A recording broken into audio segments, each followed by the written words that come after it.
होने से संसार से वैराग्य होता है। और कल मैंने आपसे कहा था ज्ञान का स्रोत क्या है, ज्ञान कहां से होता है? गुरु बिन ज्ञान कहां से पाऊं। बात कबीर अपने मन से कह रहे हैं, अरे मन, गुरु बिन ज्ञान कहां से पाऊं। यहां तो सब मिल रहा है, रिद्धियां सिद्धियां भी उपलब्ध हैं।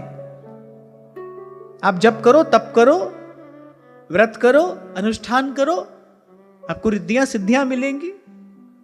रिद्धि सिद्धि प्रसिद्धि वृद्धि सब मिलता है यहां पर। कह रहे गुरु बिन ज्ञान कहां से पाऊं। एते चानन होया गुरु बिन घोर अंधार।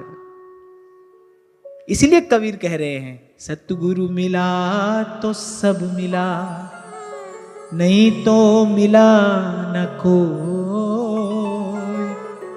मात पिता सुत बांधवा, ये तो घर घर हो, ये तो घर घर हो। गुरु मिला माने ज्ञान मिला, ज्ञान मिला माने संसार छूटा। गुरु मिला तो मैंने ज्ञान मिला, ज्ञान मिला अर्थात संसार छूटा। अब संसार छूटा अर्थात मन को रहने के लिए कोई ठौर चाहिए ना। जब संसार छूट जाएगा तो बचेगा कौन?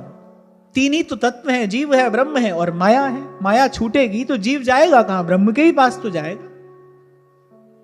जब संसार से निराश हो जाए कोई, वे जाएगा कहां? जहां लगी गो गोचर मन जाई, वहां तक तो संसार है। जब सब ओर से निराश हो जाए, फिर बेचारे के पास जाने के लिए और स्थान बचता ही क्या है? फिर समझ में आ जाती है साचे श्री राधा रमण, झूठो सब संसार। और मैं तो एक और बात भी कहता हूं भाई, जीने का आनंद तो इसी के बाद आता है।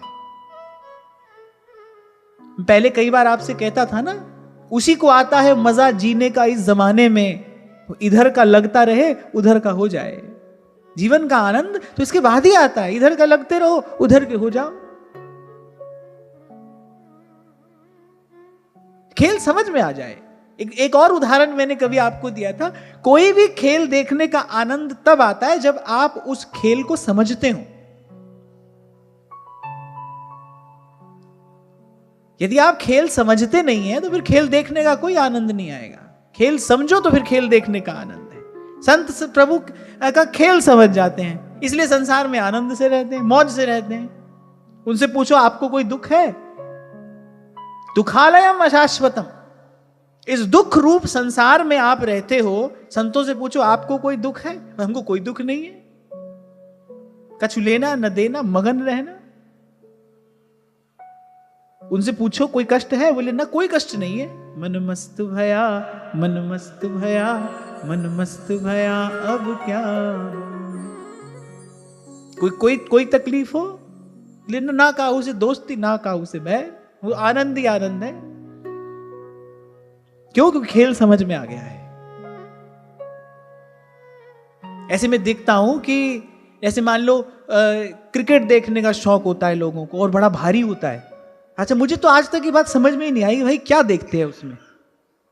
चलो ठीक है, देखने वाला देखता है, एक आंख गड़ा के रहता है बिल्कुल टेलीविजन पर।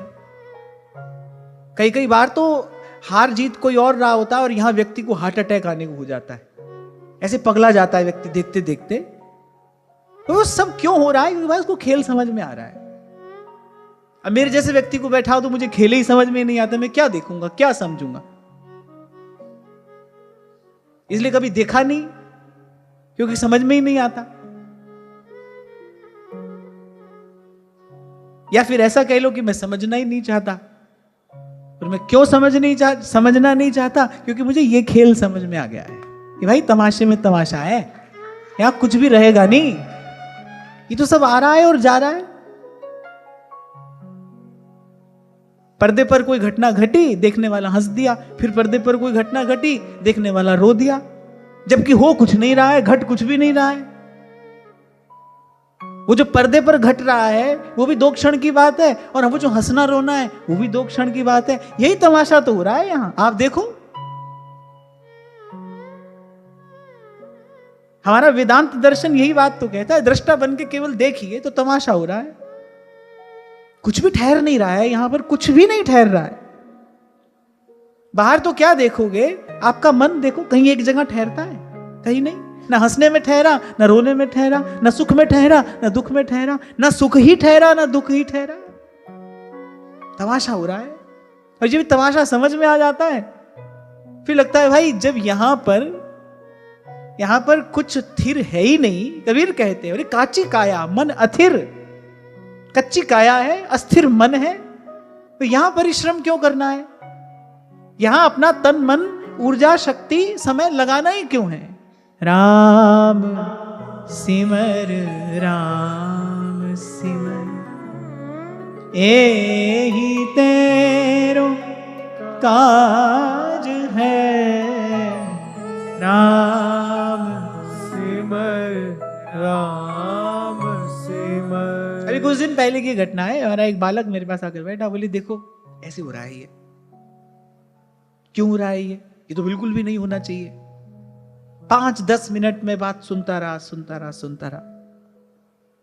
10 मिनट के बाद मैंने कहा कि तुमको लगता है कि तुम्हारे चिढ़ने से, कुढ़ने से ये बाहर की कोई स्थिति में कोई परिवर्तन आ सकता है? बोली नहीं।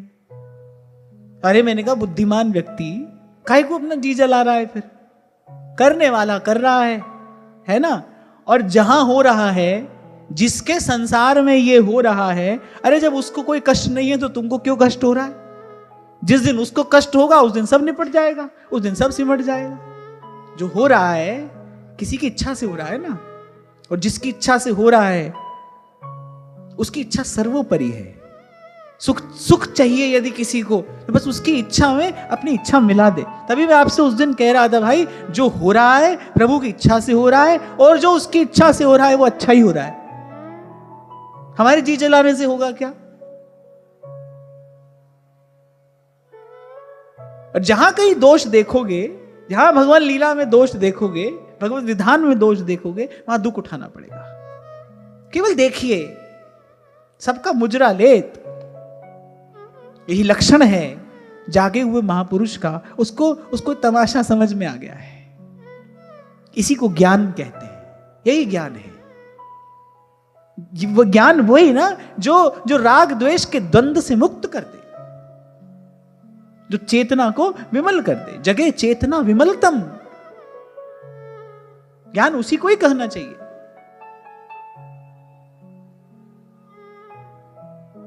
तो ये शब्द बता रहे हैं, माता कुंती के ये शब्द बता रहे हैं। वो जान गई हैं, उन्होंने खिलाड़ी का खेल समझ लिया है। और फिर अभी अभी भगवान ने अपने उस दिव्य